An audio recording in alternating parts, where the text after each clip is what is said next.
It's a beautiful Tuesday morning, January 16, 2024, and it feels good to be alive. And I'm so excited that you are also alive, hale and hearty to keep a date with you for 5 morning show. I'm Adinike Woye Ajiboye saying another warm welcome to the show. A warm welcome to you viewers. Thanks for joining the U45 morning show. I'm Patience Willie. Yes, you know how we help drive your day on U45 Morning Show. Today will not be any different as we are prepared to indeed drive your day towards a success, you would want to say. Yes, this is what we do here. It is a current affairs program that keeps you abreast of what is happening in your world. And so, as usual, on our different segments, we will take a closer look, of course, talking about a newspaper review segment where we'll be able to give you hints about what are in the dailies. At least this will, to an extent spoil your interest to wanting to buy the papers and also keeping yourself informed. Yes, we'll also look at our hashtags and hash trends. That aspect will give you all the gist that is happening. Of course, it's always dependent on time. And lastly, we will look into our discussion segment. This time around, now we are not smiling. Talking about the insecurity plaguing Nigeria as a nation. It remains a reason for concern. Yes, you're aware that a particular family has been kidnapped in the Federal Capital Territory, Abuja. This is worrisome because this is the state that, of course, has many of the headquarters of all the security agencies. So the question is, what then is the challenge that in Abuja, the capital of Nigeria, there we now have incessant kidnapping, robbery, and even one chance. I've not forgotten about the lady that was going to work and was, unfortunately, she boarded the car, popularly known in local parlance as, we call it one chance. You see, in this one chance, she was pushed out after she was dispossessed of all her possessions, and eventually she was taken to the hospital. And rather for the hospital to treat her, they are asking for police report. That has finally brought to an end the need for medical facilities to be demanding for police report before they treat wound victims. So today, this is what we want to look at.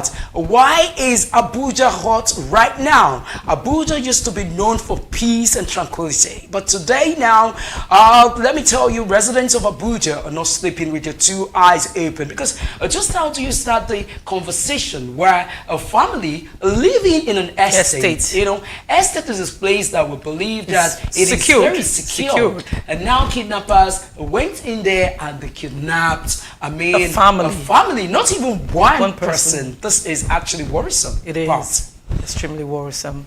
And so this is going to take, the better part of a discussion segment. And of course, we'll bring to you our sports team, where you should be expecting Sporting Joel to give you all of the updates in our sports world. And without much ado, let's quickly go into a newspaper review segment. Starting with the Nigerian Tribune, the major story says Adelabu unfolds roadmap for power sector. Says FG spent 700 billion naira on electricity subsidy in 2023. And the writer says state governors to get power of attorney in disco's operation, he says. Another writer says estimated billing to end this year. Another writer also says Ibadan to get 330 kVA transmission substation. Another writer also says 132 kVA substation in Oyo for upgrade. This can be found on page 7 of the Nigerian Tribune. Another story says Nigerians' inflation rate hit 28.92% in December. NBC. This can be found on page 6. Going forward, EFCC arrests ex-minister Charles Ugu, one other for alleged 3.6 billion loan fraud. This can be found on page 28. To other stories, over 50 aspirants jostle for Edo Guba ticket. This can be found on page 16. Moving ahead, Rivers Assembly invites 9 commissioners who re-signed for screening. This can be found on page 15 of the Nigerian Tribune. Another story says Nigerian going through epidemic of kidnapping. Amnesty International. The writer says FCT residents plan protest today as kidnappers kill 2 more victims. This can be found on page 17 and 30. Moving on, Osun government raises concern over fake federal agents harassing state agents. This can be found on page 17. Another story says CCB invites Interior Minister Tunji Ojo to appear today. That can be found on page 28 of the Nigerian Tribune. Finally, list of new Oyo State Park Management State Executives on pages 18 to 24. That's all I can take on the Nigerian Tribune. All right, now moving on to the Daily Trust newspaper. The major headline on the Daily Trust newspaper says, for 138 million naira contract, Interior Minister faces CCB today. For more on that story, you will find it on page 4 of of Daily Trust. And now moving on, another headline on the Daily Trust reads, 5 bodies recovered, scores missing as boat carrying 100 capsizes in Niger. For more details, you'll find a story on page 6 of the Daily Trust. And now moving on, residents flee as bandits attack a military camp in Katsina. For more on the story, please you read it on page 7 of the Daily Trust. And following that directly, Armed Forces Remembrance Day.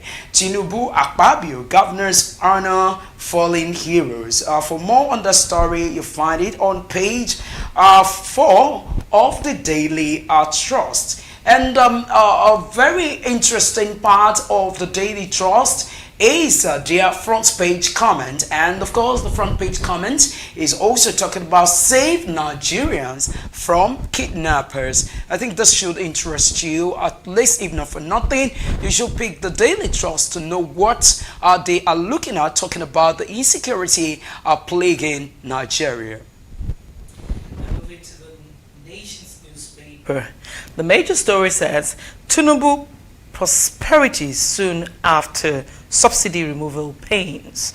And the writer says President Obasanjo, governors, senators honor Uzodimma at second inauguration. And that's the major story on the Nation's newspaper. Moving on, NNPCL opens bid to privatize PH refinery. The writer says firms get January 29 deadline to submit FOIs. Another story says terrorist bandits on the rampage. This can be found on page 4 of the Nation newspaper. And then moving on, President leaders loud ex-APC chair Akande at 85. This can be found on page 7 of the Nation newspaper. Following, MBS puts inflation rate at 28.92%. This can be found on page 9 of the Nation's newspaper. And then finally, Sanwo-Olu signs record 2.267 trillion naira 2024 estimates. Then another story says hoodlum sees body at X-suit. And that's all I can take on the Nation's newspaper. And now moving on to the Guardian newspaper, still talking about front page headline. The major headline here reads, federal government strained to meet 650 million barrels target over crude-backed loans. For more on the story, you find it on page 6 of the Guardian newspaper. And following that directly, 7 richest Africans wealthier than poorest half of a continent's population. More on the story, you'll get it on page 3 of the Guardian newspaper. NNPCL shops for net worth investors to manage Port Harcourt refinery. That's quite interesting. For more on that story, you will find it precisely page 3 of the Guardian newspaper. Another headline says Tinubu leads Armed Forces Remembrance Day celebration. I'm sure you want to get all of the details about the Armed Forces Remembrance Day, where the president leads race alongside all the public figures. For more on the story, you get it on page 4 of the Guardian newspaper. And following that directly, our federal government's 35,000 naira wage award remains till new minimum wage. This is according to the Nigeria Labour Congress. I'm sure for workers, you would want to get details. Just check page 4 of the Guardian newspaper. And I'm still talking about insecurity, incessant kidnappings, and settle Abuja residents. You find our story on page 30 of the Guardian newspaper. Reconsider INEC budget for accountability and democracy. A very interesting one. It is the editorial of the Guardian newspaper. It is on page 12. Get the Guardian newspaper and read this. Talking about election in the country, and INEC is now calling for more. They need more in terms of budget. And now moving on, Minister orders a discos to supply transformers to communities. For more on the story, check page 5 of the Guardian newspaper. Talking about the economy, Nigeria's inflation ends 2023 at 28.9%. as Naira anxiety worsens outlook. Page 6 of the Guardian newspaper. That's all I can take on the Guardian newspaper. Please endeavor to get these papers to get yourself informed. Moving to the Punch newspaper, the major story says abduction epidemic spreads nationwide. And then the writer says kidnappers move from expressways to Lagos, Ogun, Abuja city centers. Another writer says abductors kill 2 young victims, demand 700 million naira ransom for 9 others. Moving ahead, Tinubu National Assembly governors remember fallen soldiers. This can be found on page 8 of the Punch newspaper. To other stories, OPS blames struggling Naira for highest inflation in 21 years. This can be found on page 21. Another story says 14 states spend 21 billion Naira on foreign trips despite zero FDI. This can be found on page 22 of the Punch newspaper. To other story, EFCC to arraign ex-minister over unpaid 3.6 billion naira loan. This can be found on page 29 of the Punch newspaper. Moving on, Sanwo-Olu promises more projects with 2 trillion naira budget. This can be found on page 6 of the Punch newspaper. And to other story, kidnapping, Wike fiddles with Rivers politics while Abuja burns. This can be found on page 3 of the Punch newspaper. Finally, 69 protesters killed, 189 journalists arrested under Buhari's regime. Report. This is a special report on the Punch, and it can be found on page 30 of the newspaper. Please, too good to get the Punch and get in-depth stories. All right, finally, for lovers of sports, let's quickly give you a hint about some of the headlines on Punch Sports Extra. The major headline on Sports Extra, the Punch, says Yusuf rejected Manton's Eagles most cherished. Another one says, Kamara brace as Senegal beats Gambia 3-0. Cameroon versus Guinea ends in stalemate.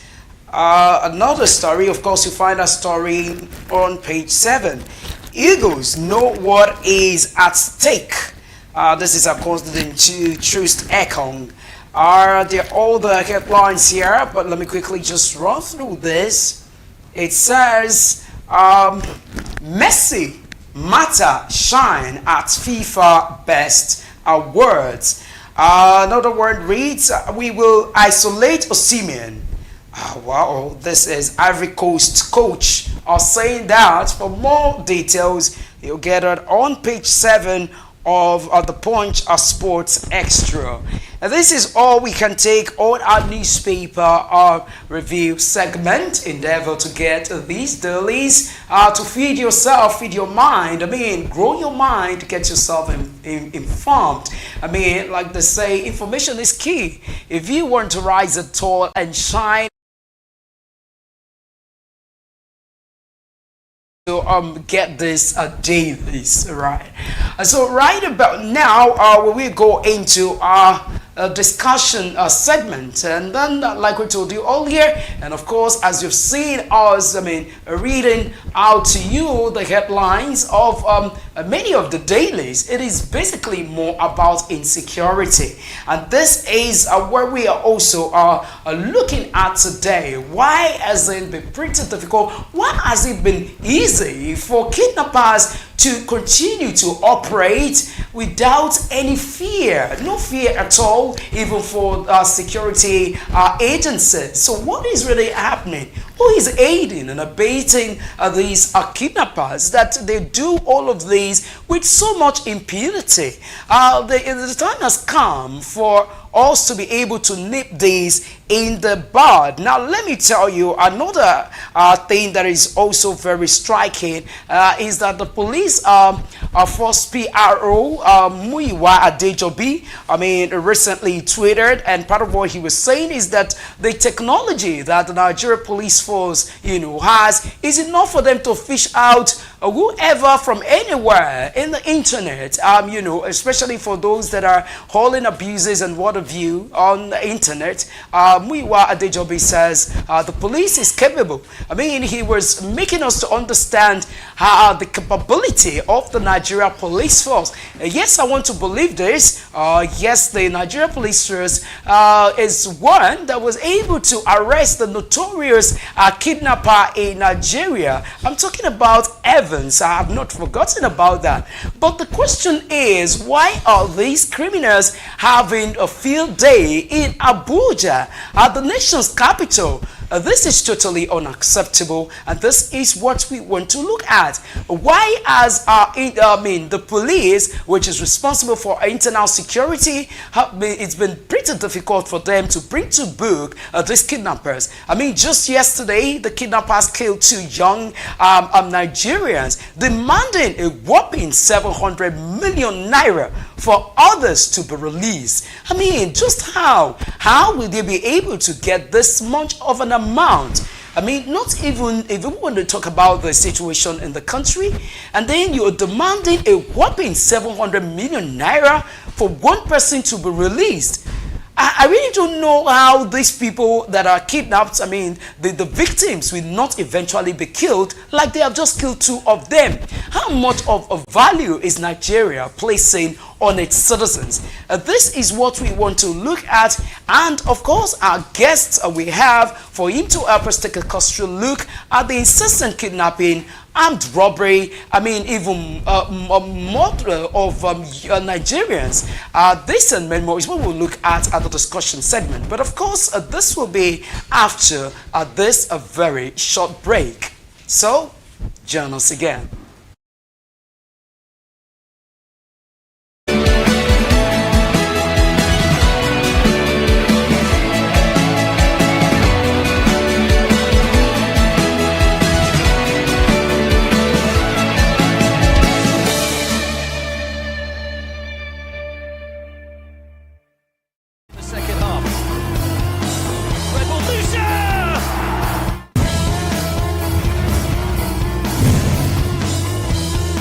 Moses. The long lineal line.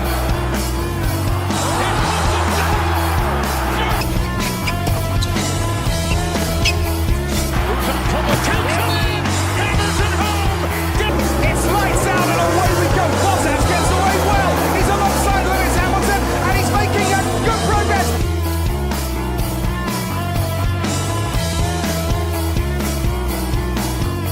Definitely, and look here, they play the spinning zone. Sebastian Vettel does the whole way through. If they retire from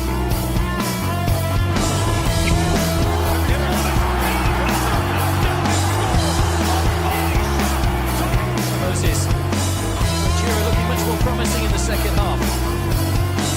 Red Bull Musa!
Some school of thoughts believe the major challenges confronting Nigeria as a nation is caused by poor leadership.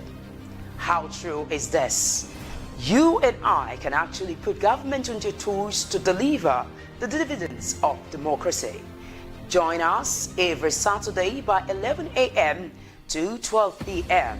Let us look at the issues confronting us as a nation together with talk heads. Nigeria can be great again.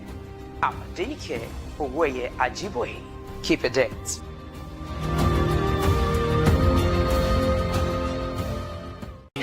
What up, guys? How's your day going? How are you doing this? I want to believe that you're having fun, right? This bright and sunny day. You know that once you see this duo on your TV screen, we're here to serve you some entertainment. And of course, entertaining gist coupled with good music wouldn't hurt anybody, right? So here on Super Lunch, we get to entertain you, educate you on recent happenings in the world of entertainment. I am your girl, Eva Grace. And I am Shegun Delala Adeyemi, the Duke of your airwaves. You know how it is. We serve you good entertainment Mondays all through to Fridays.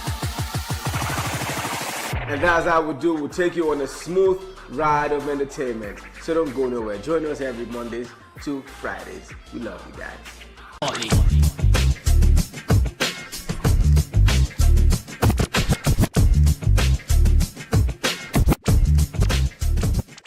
There's no place for pretense. I can't watch you stand there. Oh no. What ta lẹ́nu, ó pọ̀ lẹ́nu, ó dùn lẹ́nu. Bẹ́ẹ̀ ni o, ó ta lẹ́nu, ó pọ̀ lẹ́nu, ó dùn lẹ́nu. Yusuf Olúṣọlá ni orúkọ ti tèmi funky ọmọ ẹ̀lẹ̀ tó gbásìkì tó dùn tó kí tó yí gbogbo. Ẹ pàdé mi ní gbogbo ọjọ́ Thursday 8:30 to 9:30 àti gbogbo ọjọ́ Saturday 1 to 2 fún ètò tó ga jù. Ẹ má miss ẹ̀, ó ga jù lẹ́tò. Ẹ pàdé mi, ó ṣàprápra. Lẹ́nu ọkọ̀ lẹ́nu odò lẹ́nu, come what I cannot do.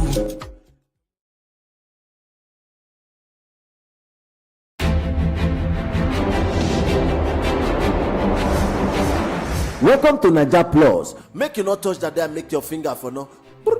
Wetin be your plan for your country, and wetin you sef want make your country do for you. You need to give something before you take something. Now the only way matter fit balance. No be say fowl no plan to fly you, but the power no carry am. As matter dey shele for inside Naija, make you sef chook your mouth, make we build our country. No be every time we go talk things bad. Come out for that corner before mosquito bite your tortoise. Oya, e get as e happen for your area and you want make plenty eye see am, make you hear am, make you for reach authority. You get video of the scene? Send am sharp sharp. Before I forget, now top super screen we dey and my name na Mr. Peace, that MC with a biggie swag.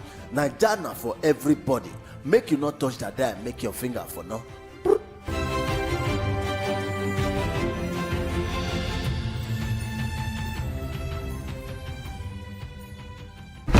Reach to the sky, ladies and gentlemen. Demand attitude. I am Salahuddin. Demand excitement.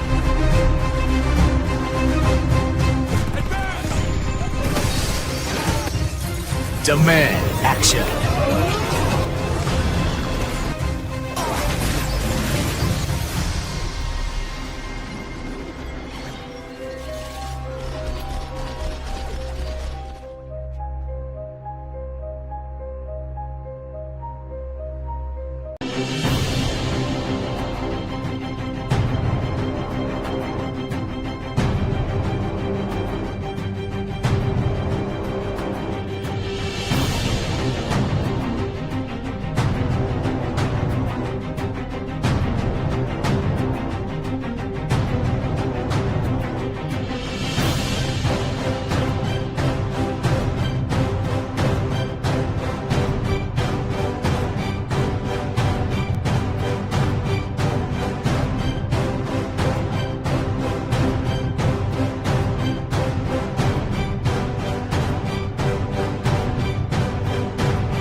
Well, it's glad to have you back. You're still watching U45 Morning. But now to our discussion segment. Like I told you earlier, we are looking at insecurity plaguing Abuja, Federal Capital Territory, the capital of Nigeria. This is a place that used to be very secure. How be it now that kidnappers are not having field day? They just kidnap people anyhow. How do you explain somebody living in an estate, a family of four has been kidnapped? And from the dailies read today, we've heard that two of these abducted victims two of them have been killed by these kidnappers, and they're demanding a whopping 700 million naira for others to be released. The question is, this is Nigeria's internal security, and of course the purview lies on, the honors lies on the Nigerian police force to ensure that every citizen is protected.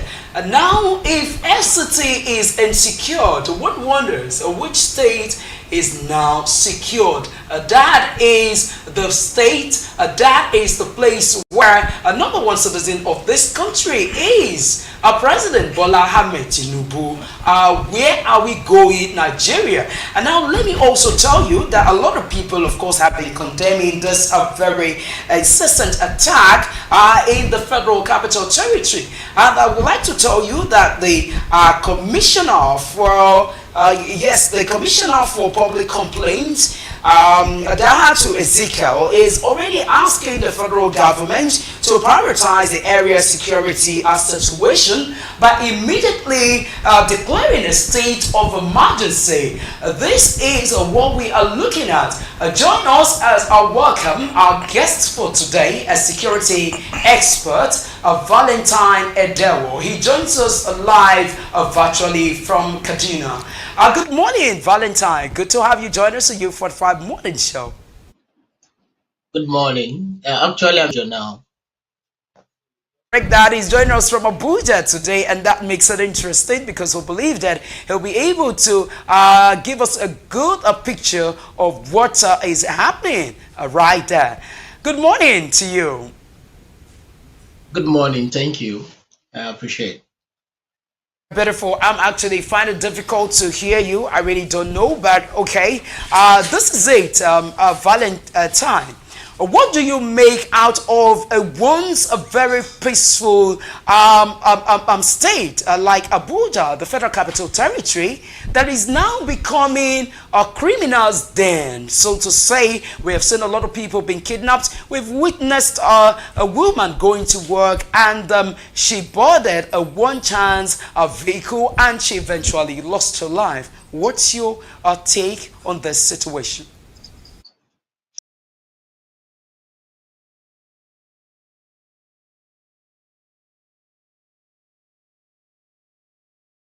We have a network issue. Valentine, sorry, please try to join us again until we're able to, quickly fix that challenge. We'll join him again. So, gentlemen, this is a state. This is the Federal Capital Territory that used to be very peaceful. Is now a place that people are now sleeping with their eyes open rather than for it to be shut. It's quite unfortunate. I mean, this is what we're talking about.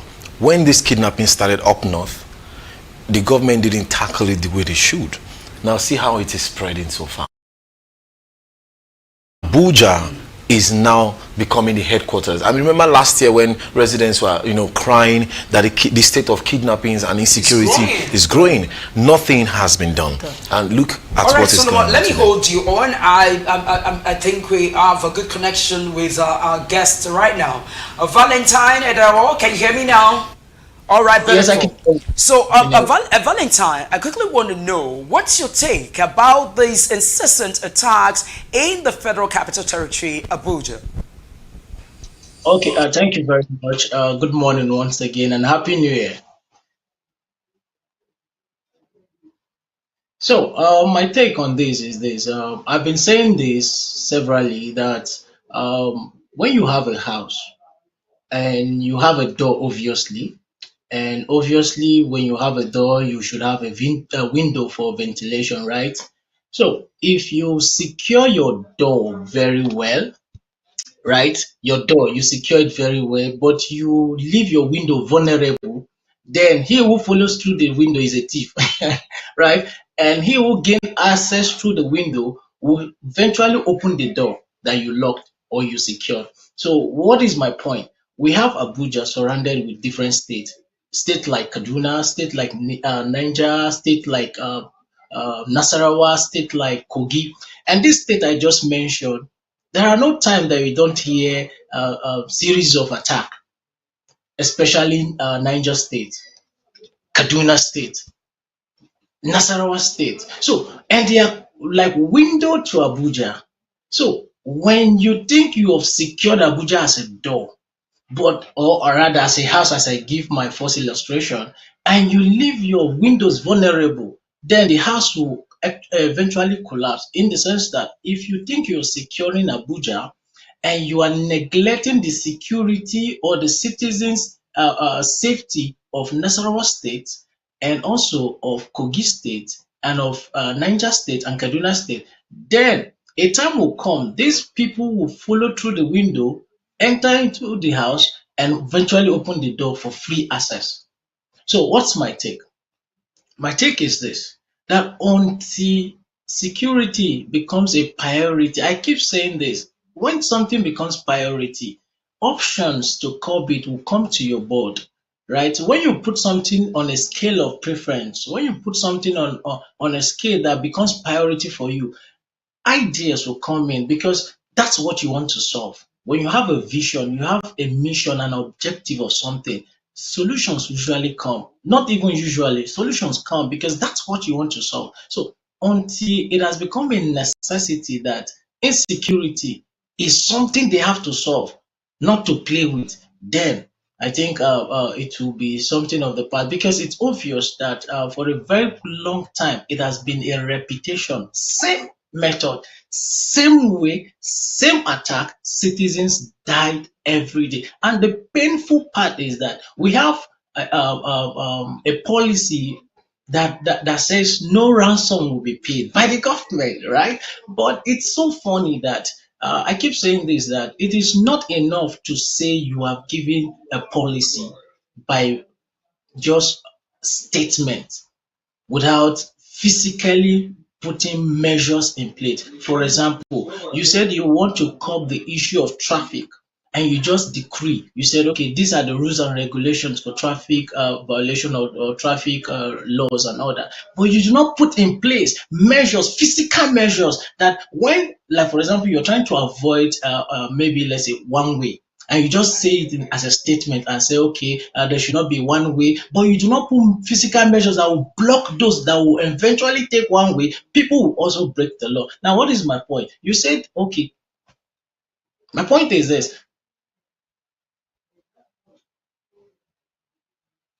The way you said it, it appears the point you're trying to make really is that the government lacks a vision and do not have their mission, or they are not getting it right. But do you really think it's about the government not having a vision or not being committed to tackling insecurity? Or it is about certain individuals who are sabotaging the efforts of government? Okay, just the thing is, security is for everybody, but in the fact that security is for everybody, there are percentage in everything we do. There are percentage that either score you to be above something. Now, this is it. Security is for everybody, but the percentage of security falling under the government is more than the citizens because the government have the power. So the fact that yes, security is for everybody, government have huge role to play in ensuring that the citizens are safe. So whether people are there to sabotage the effort of the government or not, the question is how many people can fight the government if the government are ready. No, but you can't fight a government because government is for the people and of the people. Government is a big, it's something you cannot, it's not an entity that you can fight, right? So it's obvious to say there are some people that will sabotage. No, no. So it's just a matter of priority. Then when there is priority, those people will be brought to book. I ask you my next question. Let me also state here, our viewers are also joining to welcome Solomon Osage, who will also be joining in this discussion segment.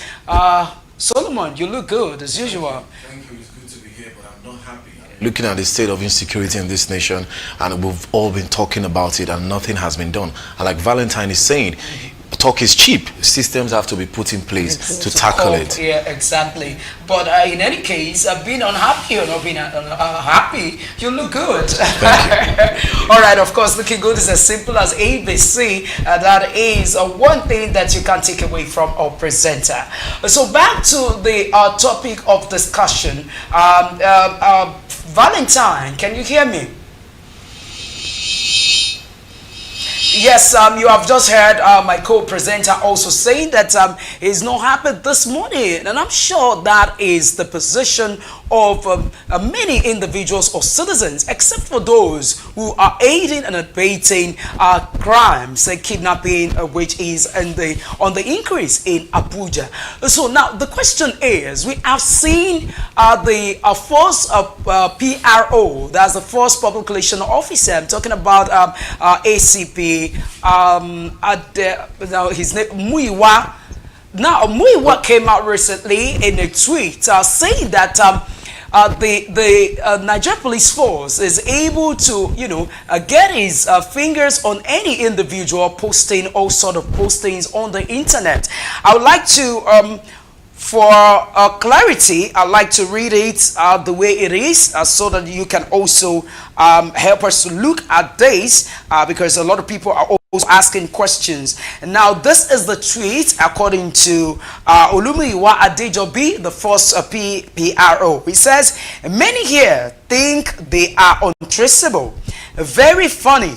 I can give the details of every handle here within 2 hours, but we need to relate well with people to get close to them, and we should know that there are laws guiding our posts, publications, comments, etc. online. Now, the question a lot of people are asking that if indeed the Nigeria Police Force is able to pick people out, why then has it been pretty difficult for them to be able to nab all of these kidnappers that continue to pose a threat on the nation, Nigeria?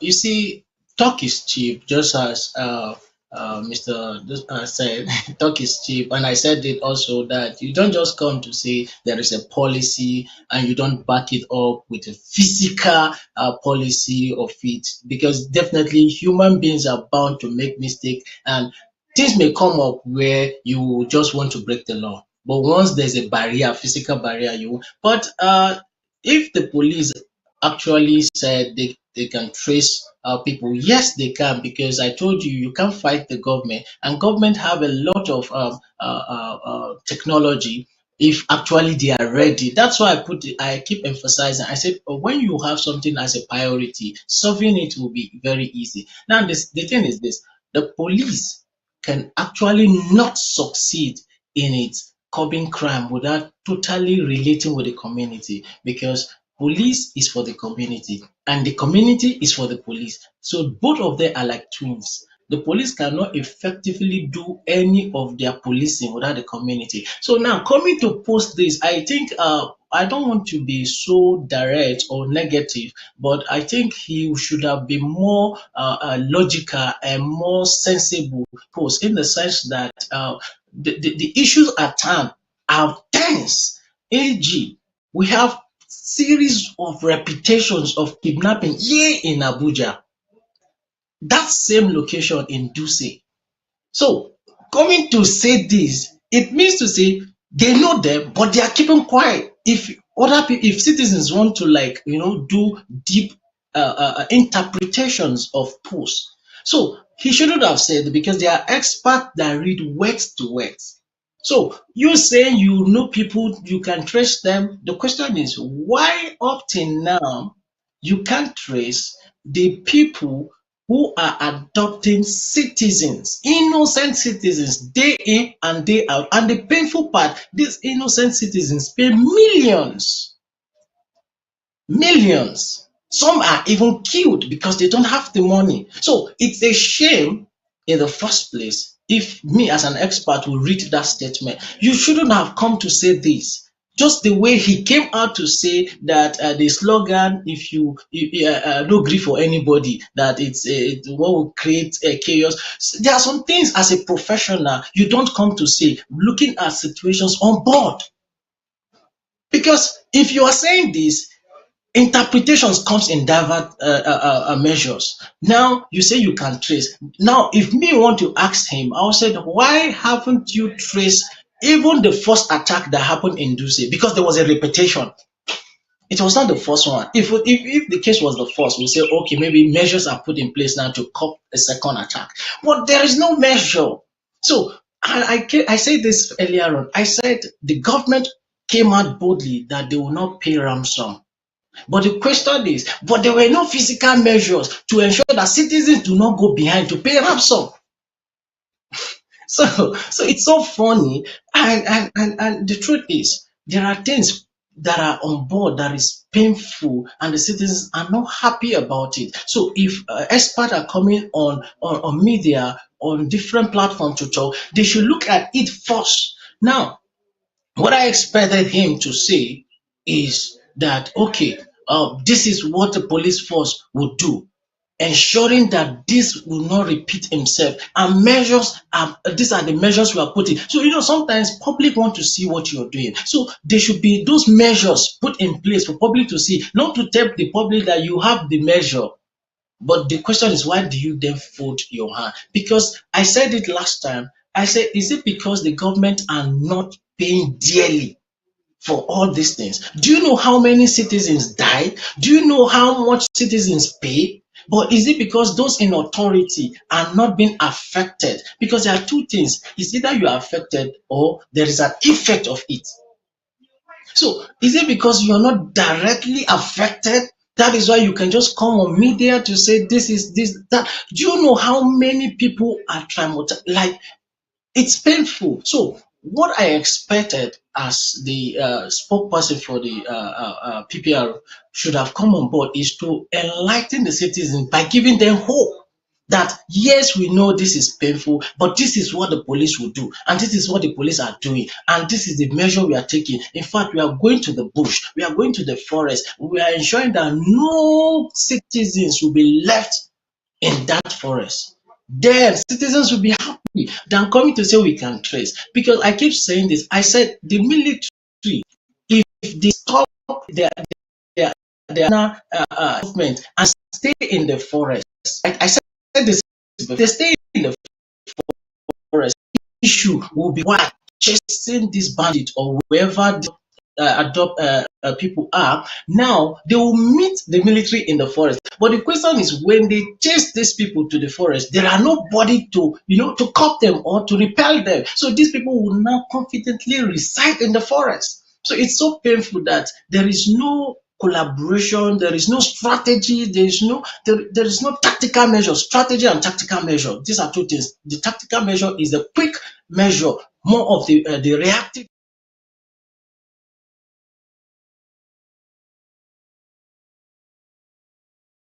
The attackers were chased. The question we should hear is that those kidnapped were, we have set free, because we see cases in the Western world where the use of aerogopters are effective. So, and just to wrap this very question up, is that the question of the commissioner for FCT, that's the public complaint, saying that they should declare state of emergency. State of emergency is an old procedure, an old techniques. I'm specific about this because when you talk about state of emergency, it is a process government stop a normal constitutional procedure to regain control, and in doing that, citizens will suffer. It's just like lockdown. It's just like somebody will just come, cause chaos to affect the whole people. It doesn't make sense. So there are strategies to ensure that don't suffer while they are trying to insecure. So that's part of the just to answer your question. According to recent reports, these kidnappers are no longer on the highways. These kidnappers are no longer in the forest like we all assume. They are moving to the urban centers: Lagos, Ogun, Abuja, and they are settling in properly, and they are causing a lot of chaos. Now, according to statistics, between July 2002 and June 2003, 3,620 people were abducted in over 582 kidnapping incidents across the country, with a reported ransom demand of at least 5 billion naira and an actual ransom payment of over 302 million naira. Valentine, is the kidnapping industry not booming in Nigeria already? You see, one problem we have in Nigeria, we have a lot of constitutions, or rather, a lot of law put in place, but implementations and clear definition is the problem. Right now, I will say this, and you can verify. There are no specific law for kidnappers, or for there are no outline laws punishing kidnapping. If there is, then I think people would have been used as scapegoat so that they will see it that kidnapping is not a lucrative business. But the way it is now, citizens or the bad citizens see it as a lucrative business which they can easily get away with. And that is why I keep saying that policy alone is not enough. The implementations and the physical measures put in place to back the policy is very important, because you don't expect people to see their loved ones in the hands of kidnappers and they don't do anything because the government is still waiting, or the government is patient. So it's painful. Now, when you look at these statistics, these are humans, innocent citizens who ought to gain the dividend of democracy, who ought to gain the three cardinal points of a government: the safety, the health, and education. But yet they are suffering. And while suffering, the family also are suffering just to gather this money that sum up to 5 billion. 5 billion not a small money. I keep telling people, I said, when you look at this money being called or being stolen by politicians, you think it's just a small money. 5 billion, I tell you, if you're spending 100,000 per day in 27 years, you cannot finish 1 billion. Go make your mathematics. 100,000 per day in 26 years. I didn't say 27 days. You can't finish billion. Imagine citizens summing billions to rescue their family. It's painful. So the government need to play a key role. Last when we were talking about the licensing of firearms, I said this. I said emphasis should be put on DSS. Emphasis should be on DSS. The DSS now look like more of political appointment. Like they just focus more on politics than doing more of gathering interest for the president. So if the DSS play key role, the issue of kidnap, that's why the Western world, they will tell you they don't give ransom for kidnapping, but they do not stop there. There are measures put in place. We were in this when a US citizen was in this very country during COVID-19. What happened? They came, the US Navy SEAL came covertly. Nobody knew. They came to rescue their citizen and left and give a mark that they were in this very territory. But no. So you see, when things are happening, we put we have security architectures. We have the priority. That's the problem. About measures and clear definitions, how can the government and private sector work together to use technology to address the issue of kidnapping in Nigeria? Very good. You see, government alone cannot do it. As I said before, the citizens also need to be involved, and this private sector also need to be involved. But there's a percentage even in this collaboration and involvement. The government need to play key role also. But however, let me just draw you back again using the Western world settings. The reason why I'm bringing all this is because sometimes the politicians or our lawmakers, when they want to make a bill, they also make reference that what is happening outside. But when it comes to bill that will make them, do what they ought to do, they will just now the thing is at another world, the private sector have their own measures, they have their own procedures in ensuring that whoever they employ as private security play a key role, not just to protect the citizens or the customers or their clients or their workers or their staffs, but however, the issue of insecurity in that vicinity is called. Because one thing about crime is that when you see an armed man, you think twice. So in the Western world, go check. You see all private sectors, private companies, private owned business, they have their own security, and this security are well equipped, trained. So play their own role supporting the government by intel because they have, when you have when you have people coming to your organization, so the chance of leaking information is sure. And information, I say, is intelligence, and this intelligence is what help the security because security cannot be effective without intelligence. So, and where can you get this intelligence?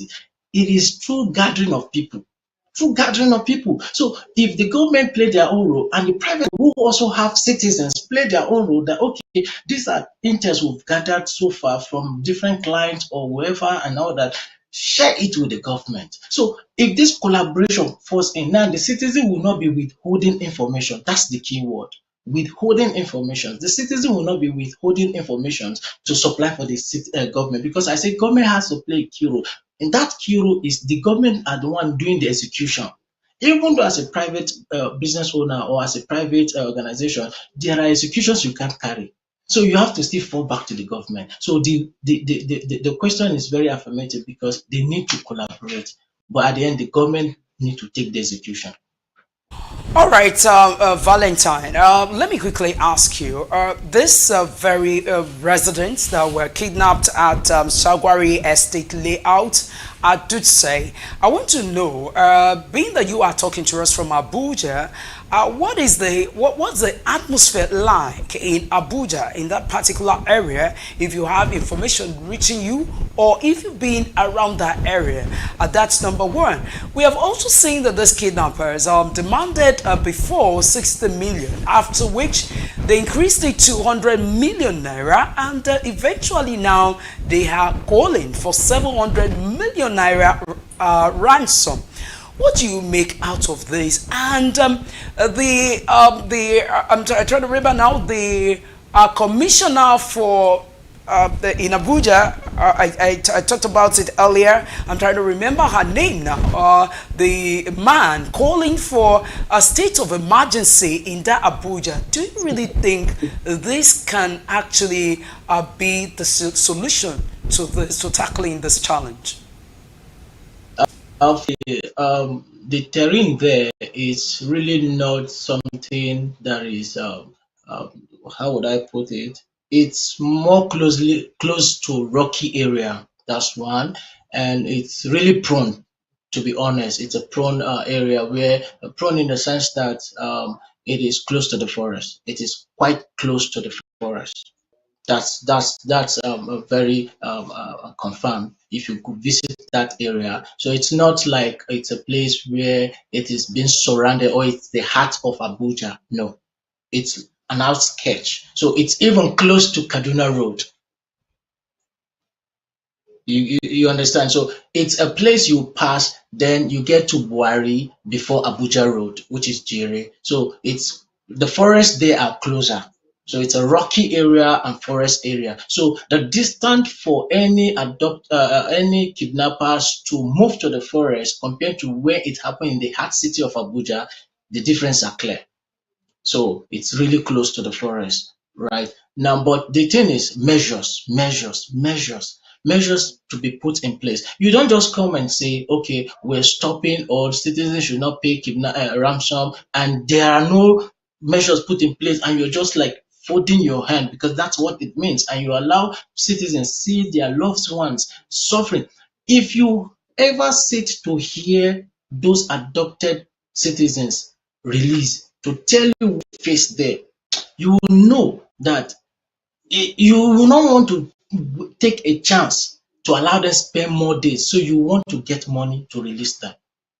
That's one. Then secondly, until clear punishments are put in place for kidnapping, people will not see it as a lucrative business, because there is no a case where a public display of who and who committed kidnap has been punished. For example, the issue of Evans, I will let you know that kidnapping became more lucrative. Go make your research. More lucrative immediately after the arrest of Evans. Go check the trend from the very year Evans was arrested to this very moment of kidnapping. Check those years. Compare those years. Check how much money made this past previous years. You find out that kidnapping became more rampant after the arrest of Evans. Why? Because Evans was not used as a scapegoat, or rather, involving in kidnapping were not used as a scapegoat. So people see it as a lucrative business. Okay. Based on your submission, that of course kidnapping, became, went on increase as a result of Evans not being punished. What kind of punishments would you suggest should be meted out to these kidnappers, if at all they are being brought to book, as many Nigerians are praying for? Well, for now, I will not be in the right position to give. Maybe I will just have to overlook at a very sustainable solution, not just a quick solution, because that's what we'll be looking at, a very sustainable solution. But however, two things needed to be put in place, right? One, a clear definition of kidnapping punishment in our law, a clear definition, not just to say it's involving armed robbery, because this case usually mix together armed robbery and kidnapping. No, it should be a clear punishment for kidnapping. It should not fall under robbery. So, and the punishment should be capital. And capital in the sense that even the family of that person will feel it. So it will be everybody watch your brothers and sisters. Everybody know who you are relating with and who you call your brother, so that when that person commit an offense, it will not rob you. So if that is put in place, because I know I grew up in a country where before citizens are concerned of everybody, where your parents only train you, parents to immediate, even neighbors. So if this comes in play, then you will know who is your neighbor, who is your brother. So these are things.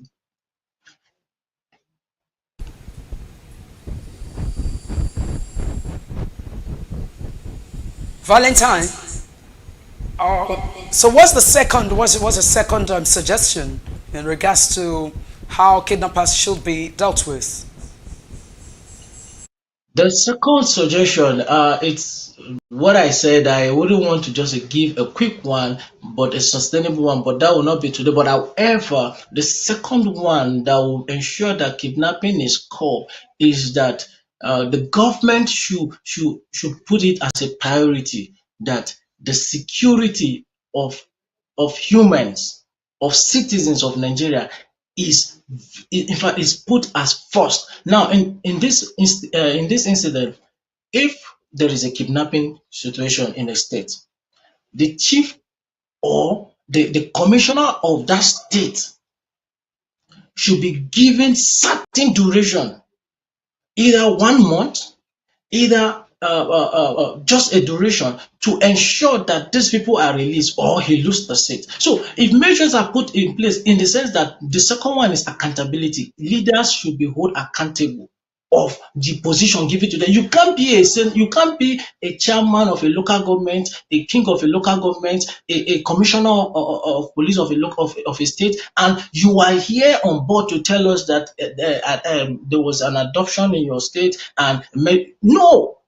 You have to give a frame, and if you don't meet it, you move out. So if these two things are put in place, one, the clear punishment, two, accountability and responsibility. If those people do not, if they are not held accountable, the laxity will be there, because people will feel because it's not affecting them. So they will be coming out on board to say, we're on top of the matter. or the perpetrator will be brought to the book. And I keep saying, for how long will the books be filled with names of perpetrators? So until these things put in place, then I think people will take it serious that I'm a commissioner of a state and this happened. No, it can't be.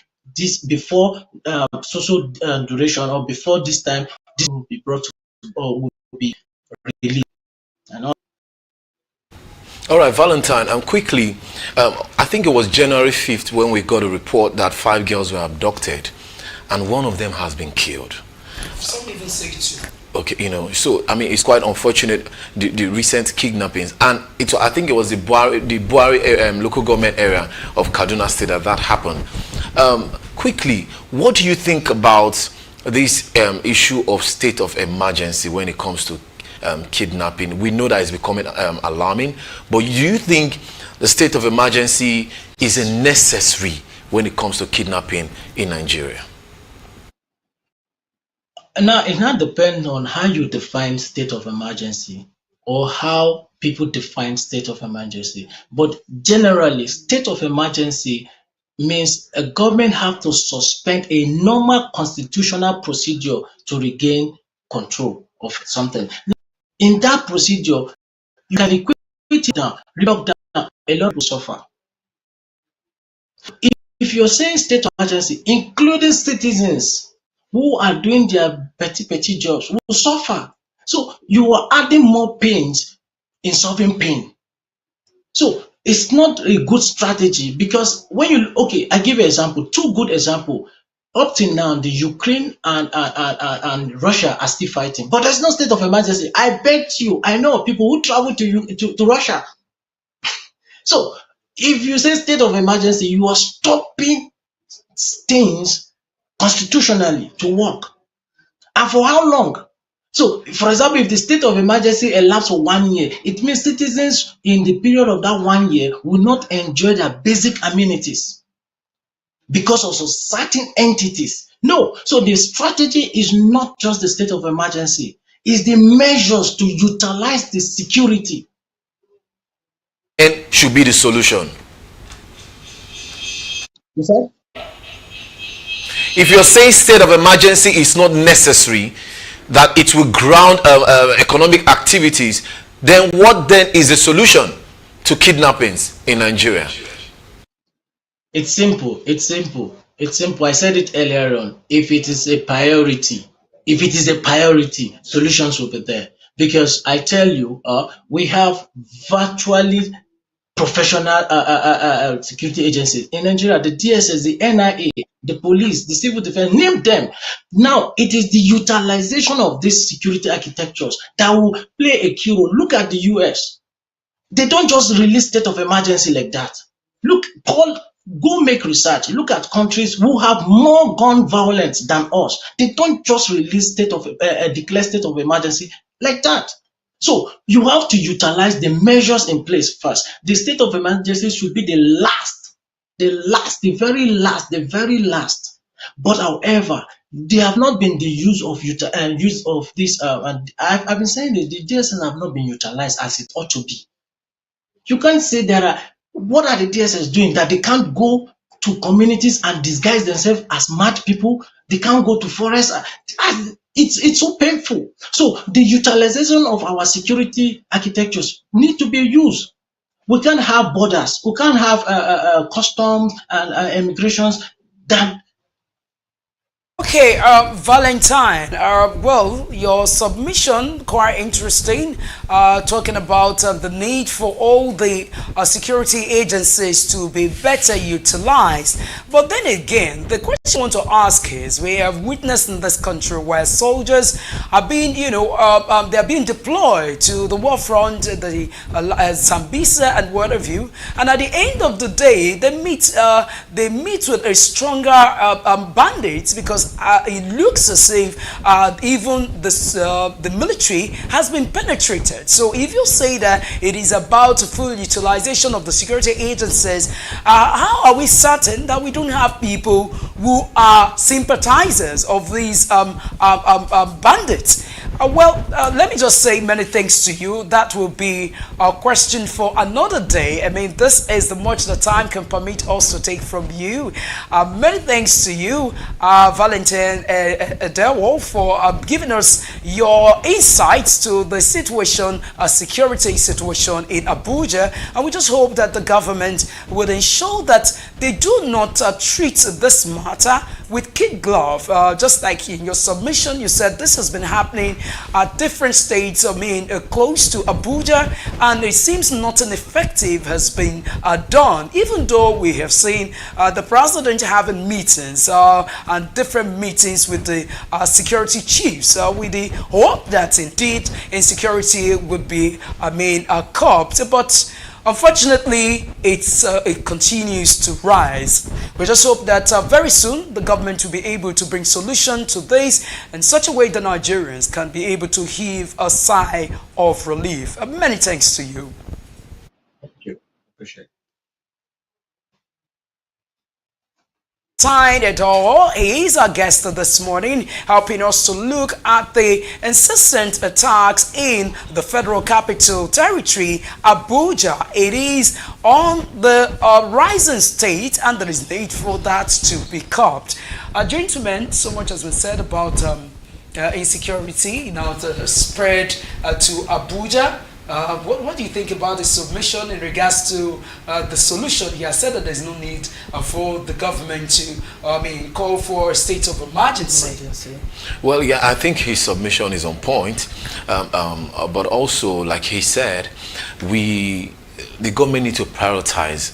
We've been talking about it here. When the lives of citizens is priority to you, then the issue of security, we shouldn't be the ones to advise the government on security, because they prioritize the life of every citizen. And when a Nigerian dies, that life will mean a lot to our government, and they will go all out to ensure that the perpetrators are brought to book. But daily, we see these incessant killings. The police is coming to tell us that they can track anybody down wherever you are, and yet not one bandit has been able to be tracked down for years. Nigeria has been suffering from this Boko Haram and banditry since the time of Goodluck Jonathan. Since 2009. You understand? And look at where we're at, 2024. We have still not been able to clamp down on banditry. His submission on accountability is top priority and responsibility that they should be brought to book. That is, if you know you cannot perform, your governor, your councillor, your local government chairman,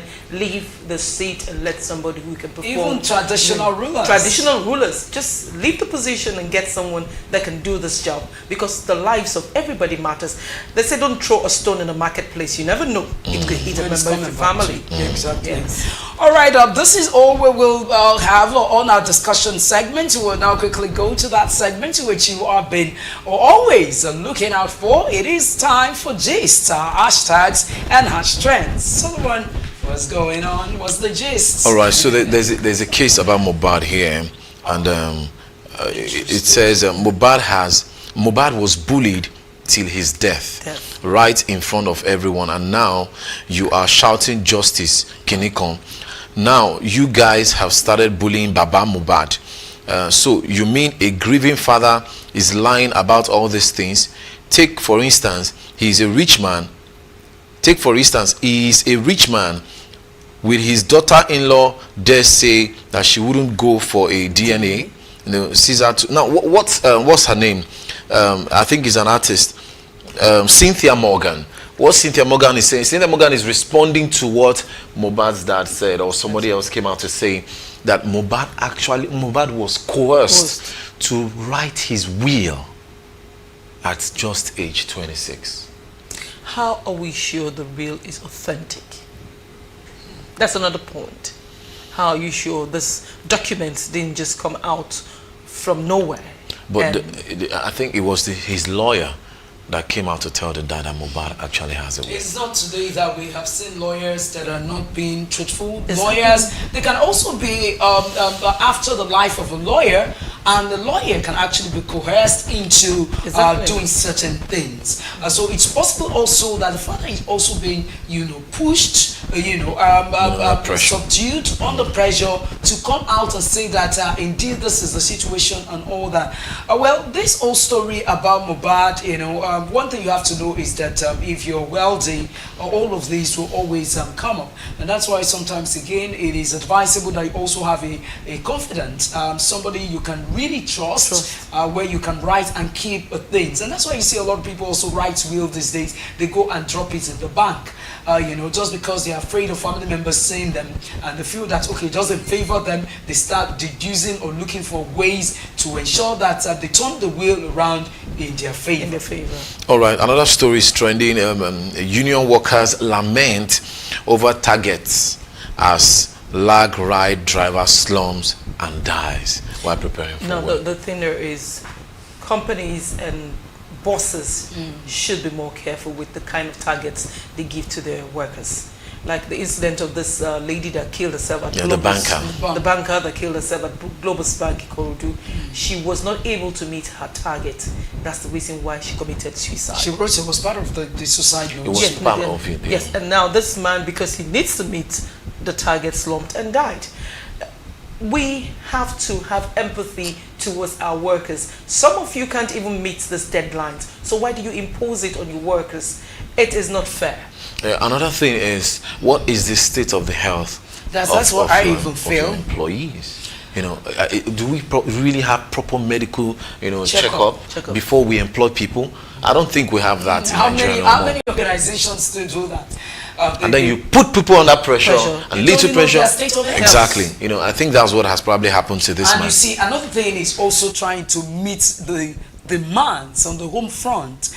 A lot of people have to work beyond the hours they are supposed to work. They now have to work extra income. You understand? Work to get extra income just for them to sustain their home, pay house rent, and a lot of things. So, well, I think the advice from me, I sincerely commiserate with this family of this Uber driver, right?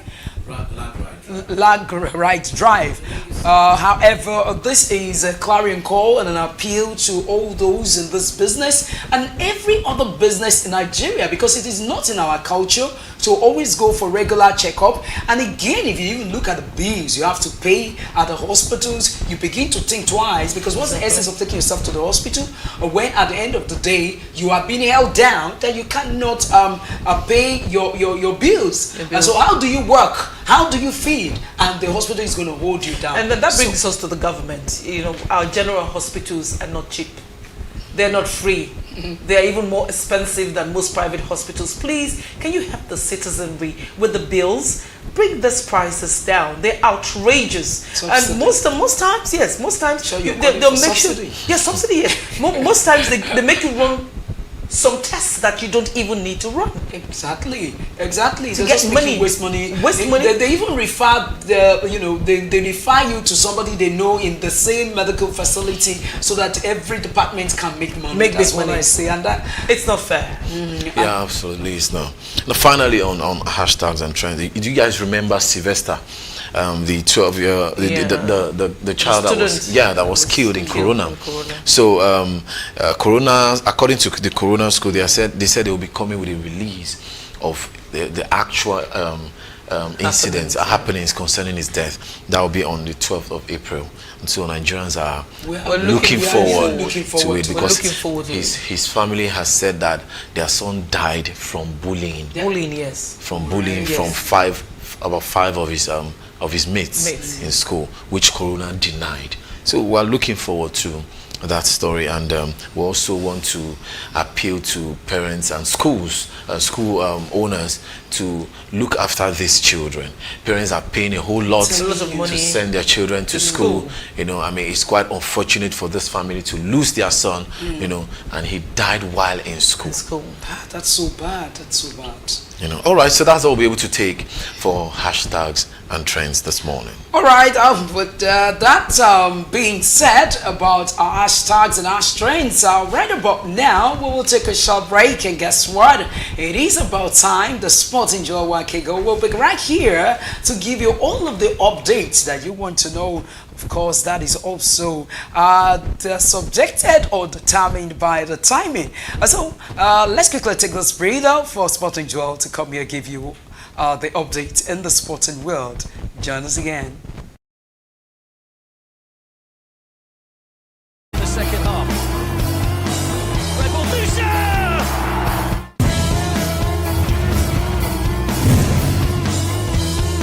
Moses. The long lineal line.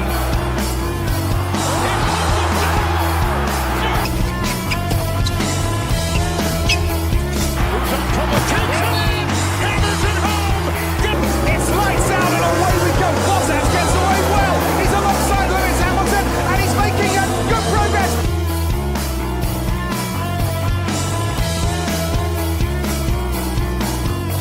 Definitely, and look here, they play the spin and zone.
Some school of thoughts believe the major challenges confronting Nigeria as a nation is caused by poor leadership. How true is this? You and I can actually put government into tools to deliver the dividends of democracy. Join us every Saturday by 11 a.m. to 12 p.m. Let us look at the issues confronting us as a nation together with talk heads. Nigeria can be great again. I'm Adenike Oweye Ajiboye. Keep it date.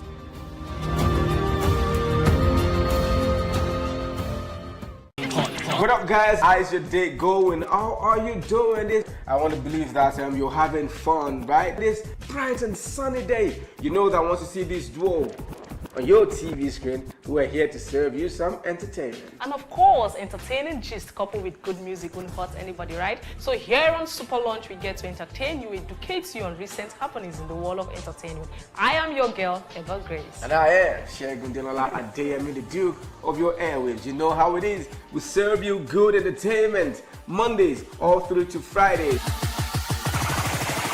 And that's how we do. We'll take you on a smooth ride of entertainment. So don't go nowhere. Join us every Mondays to Fridays. We love you guys.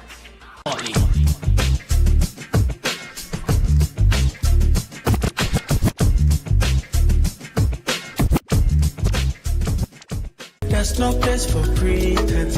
I can't watch you stand.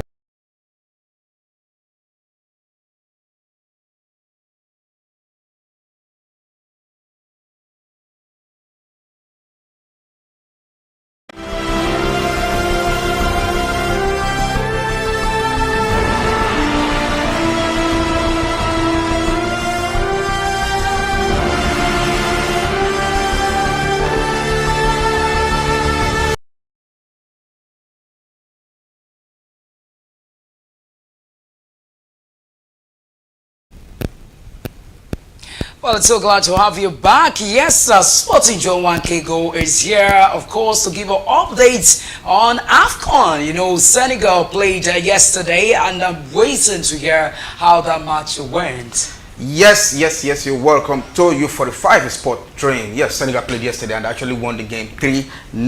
Yeah. I think that's the first 3-0 we see in the game. And it's day 3 of the Afcon, and it's good to have 18 goals so far in out of 4 group games, and a 2 red card.